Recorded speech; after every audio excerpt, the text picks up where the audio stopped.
Welcome into Seahawks Today. I am your host, Will Ortner, and unfortunately, it is a sad day in Seattle because the Seahawks were unable to get the victory, losing 38-35 to the Tampa Bay Buccaneers. But I want you to like this video if you think that the Seahawks will win the rematch. I know that Tampa Bay is going to go to the playoffs. I know the Seahawks are going to go to the playoffs. I think they play each other again, and I think the Seahawks come away with the victory. Now, it was a tough loss. We got to make sure we go through every single reason in my eyes why you just fell short in this one. I think for the first time, your Seattle Seahawks didn't have a pass rush in a game. I mean, you've been tuned in to Seahawks Today for most of the year, if not the entire year, and you've heard me talk about how elite this defense is, and the defense was elite because of the pass rush that you were able to generate.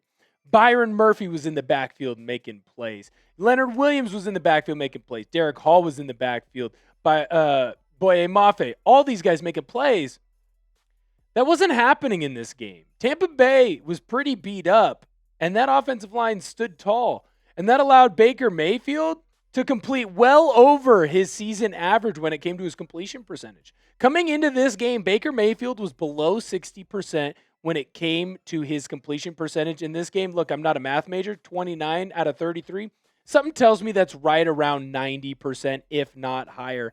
I thought he looked incredibly strong in this game. He found open receivers. He found open running backs. He found open tight ends. And frankly, they were wide open. There was plenty of time for him to pick people apart.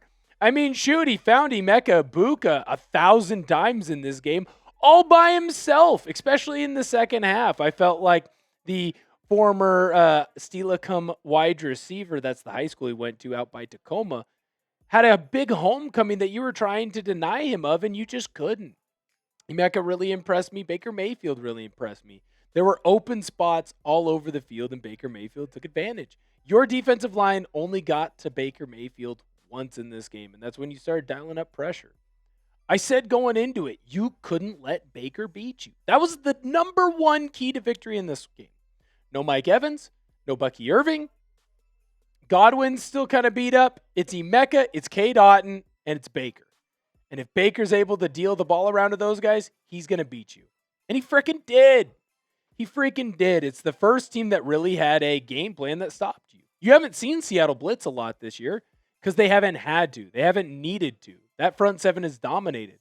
Well, in this game, you needed to blitz more, and that left some people out to dry in the secondary. And then also, I mean, shoot, it's the first game you just really didn't win one-on-one battles. You really missed DeMarcus Lawrence. That was tough.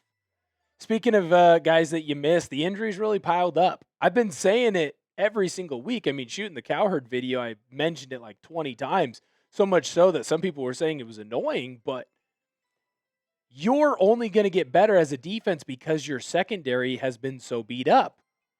Well, finally, you saw those injuries catch up to you. You can look at this picture here of the inactives. Obviously, DeMarcus Lawrence, not having him in that rush end spot is a big deal, but not having Julian Love and Devin Witherspoon hadn't bit you so far this year. It bit you in this game. It's not that Tayoketa played poorly. I just felt like there were instances where the safeties weren't fully communicating well with the cornerbacks. Is that Ty's fault? Not necessarily. Is that something that I think Julian Love would clean up? Yes, 100%. Devin Witherspoon wasn't out there, right? So now you don't have your full complement of your corners, and it wasn't the greatest game from Josh Jobe. Wasn't the greatest game from Darian Kendrick. And then you lost this guy. Reek Witherspoon, look, I understand he's a controversial figure right now. I mean, shoot, I've done multiple videos about potential trades that could happen for your Seattle Seahawks. He's still a really good starter in the NFL. He's still a guy that you want out there on the field. He leaves the game with a concussion. So now you're out there with Nehemiah Pritchett, who, no offense, hasn't seen a lot of time this year because he's really the last resort. It's the last guy that you want out there. I mean, shoot, look at the cornerback depth that you have right now in your depth chart. You're missing two of the guys in that picture. So you're going with two backups, minimum two backups in that cornerback room, and it showed. Josh Jobe got beat in this one. Nehemiah Pritchett got beat in this one. Darian Kendrick got beat in this one. Which sucks because Josh Jobe had put out such a good performance. But what was more important is that you saw the miscommunication continue to fly from them. You look in that safety room, Julian Love, obviously didn't play in this one. Well, Nicky Manwari missed some time too in this one. He got beat up a little bit.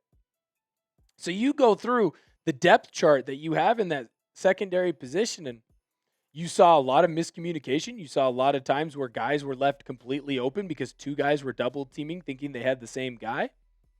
And it crushed you. It crushed you in this one. You need to get healthy in that secondary so you can get back to you being 100% healthy in the fact of your team's chemistry is where it needs to be. This defense needs to be as great as it can be, and it can only be that with that secondary.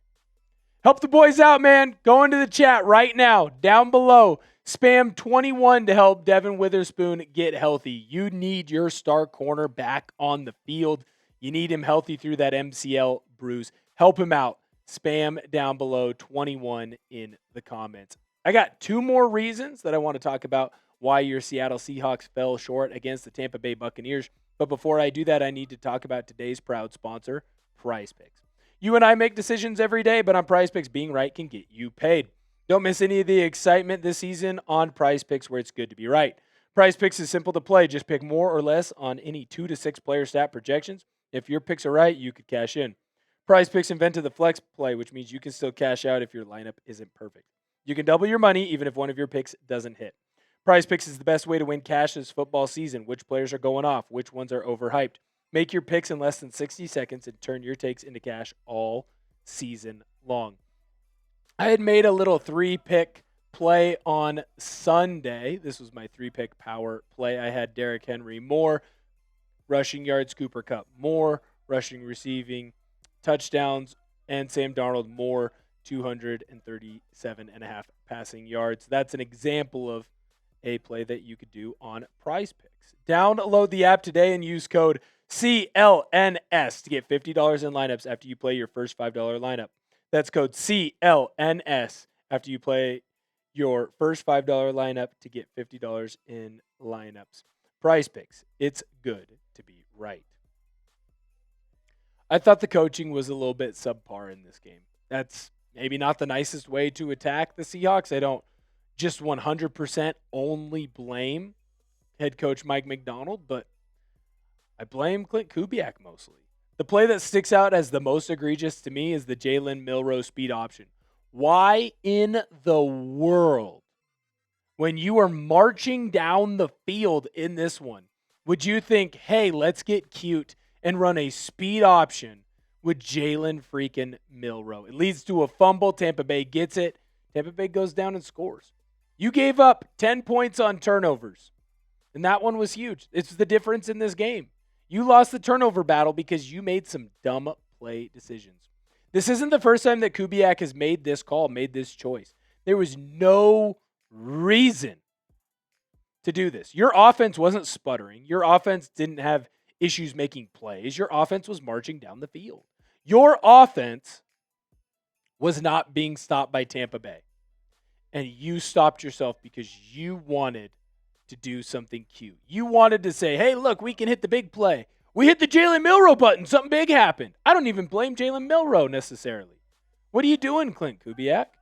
Trust the offense that got you there. You ran the ball well. You were throwing the football well. Sam Darnold looked good. Don't do anything stupid. Defensively, man, dial up the pressure sooner. Get going faster. You just sat back and were like, well, this is what we do. It's been successful so far this year. And there's a time and a place to do that, 100%. This wasn't that time. This wasn't that place. You cost the Seahawks this victory. You are the reason, in my eyes, the coaching decisions put Seattle in a bad spot. Now, the last reason that you lost, this is the least fair one. This is the one I feel the worst about. And frankly, there's a lot of people that are going to go in the comments and say, it wasn't Sam Darnold's fault. And you're right. I agree with you. It was not solely Sam Darnold's fault. Look at this stat line that the kid had. He was awesome, man. I wrote it in the notes for the post-game show. Hey, Sam Darnold is awesome. He's over his 70% completion number. He's almost throwing for 350 yards. 4 touchdowns. He was great. And then he made one mistake. He had pressure in his face. Instead of just taking the sack, having the team call the timeout, and going into that, or just saying, hey, we're going to go into overtime, and going into a, hey, you still have an opportunity to win this game and play yourself into a win. He threw an ill-advised ball. Now, some of it is unlucky, man. It hit the defensive player's helmet, bounced right into the linebacker. But frankly, he should have thrown an interception earlier that led to a Cooper Kupp big catch and big play. So sometimes mistakes happen. Like I said, it's not solely Sam Darnold's fault, but you can't make that mistake there. You can't throw that interception there. You cannot miss in that moment. Your job is to hold on to the football. Your job is to be a game manager, and you've been great at that. Find the open player. That touchdown that he had to Torrey Horton was unbelievable. So few people can make that play. He did. I still think Seattle has a franchise QB, but he can't throw that interception there. It absolutely killed you. These are the big reasons why you lost, man. Your pass rush was not existent. It's been existent all year. The injury bug finally showed its face. You've been kind of playing with fire in that department this whole season. You got too cute. You made some bad coaching calls. It happens, man. And Sam Darnold made a mistake. Probably should throw Jason Myers in here as well. Jason Myers missed a field goal. Those are your 4 reasons. And 5th, because Jason Myers missed a field goal. You should have won this game, man. You should have won this game. But you didn't because you made mistakes. You now have 2 losses on the year, both at home, and you lost them by a combined 7 points. Doesn't mean the end of the world is here. Doesn't mean the sky is falling. But it means you messed up. And right now, I think you still get in the playoffs. But we know last year, early losses can be big deals later on when you want to get in the postseason. I still like the Seahawks. I still like them to get to the playoffs. Frankly, I still think they got a really good shot at the division. If injuries are catching up to them, imagine what's happening in San Francisco. So make sure you go in and you like the video. Help us out. Get those like numbers up. Smash that thumbs up button because you love your Seattle Seahawks. Until next time, I'll see you later.